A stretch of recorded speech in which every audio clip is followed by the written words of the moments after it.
Russia story was made up because they were embarrassed by their loss. They had this tremendous loss, a loss like nobody's ever seen before.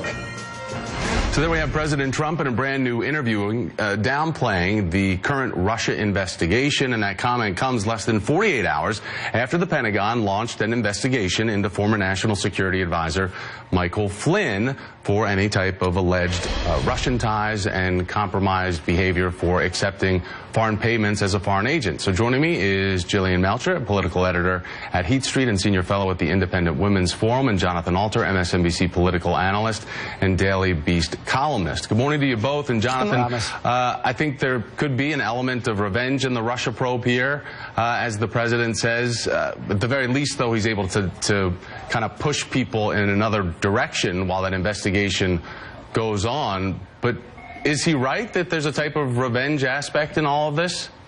No, I don't think so. I mean, there are very, very troubling indications of efforts by the Russians to sabotage our presidential election, influence the outcome. Whether they had that influence or not on the outcome is debatable, but even the attempt to do so is a huge story, not trumped up as revenge for a loss. And, you know, this was a big story even before the election. And if it turns out that there was any kind of collusion with Trump forces, it will, of course, be even a huger story. And Jillian, what do you make of the fact that the White House is downplaying its own poor vet of Michael Flynn, kicking it back to the Obama administration when, let's just remind everybody, 2014, President Obama fired Flynn, and Flynn then became just a more outspoken critic of the president, and that's the only reason why Donald Trump was really attracted to him in the first place, was that he was a critic of President Obama. Yeah, well, I think the collusion question is key here. It's crucial. It's the key question. But I think Trump kind of opened himself up to it. And it's not just with Flynn. It's looking at Paul Manafort, who I find absolutely contemptible.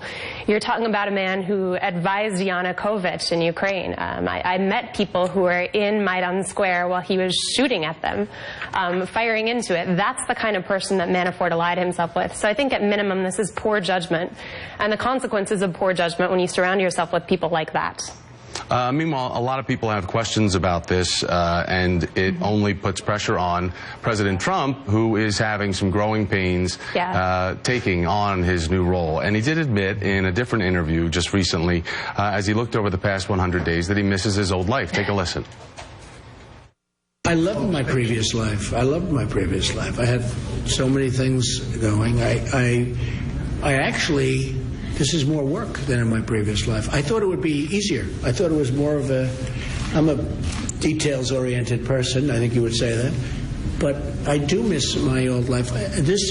I like to work, so that's not a problem. But this is actually more work.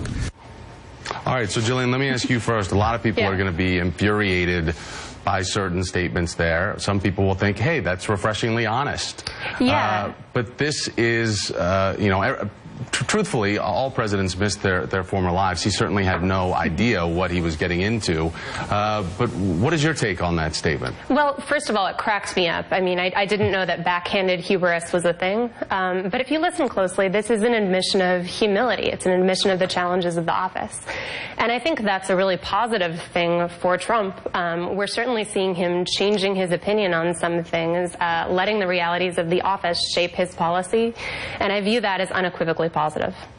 Jonathan, do you feel the same way? I mean, obviously he, you know, gets to insert his old life at Mar-a-Lago and some other Trump joints as much as he can. Right. But what do you make of that honesty? Well, I'm not willing, unlike Jillian, to put Donald Trump and humility in the same sentence, at least not yet. Well, she said that that's the closest thing we've gotten to some type of hubris. I don't think it was you know, categorized as Trump humility. Point taken, yeah. So, you know, Trump came in saying during the campaign, I alone can do this. That was his line at the convention. And then he said, you're going to get so tired of winning, you won't even believe it. We're going to just win, win, win. And I'm going to do A, B, C, D, E, F, G on my first day in office. He didn't do any of them. And he found out that health care was actually a complicated subject. Who knew? You know, so this is kind of in the department of pathetic, that he actually thought that being president of the United States was going to be an easier job than slapping his name on buildings.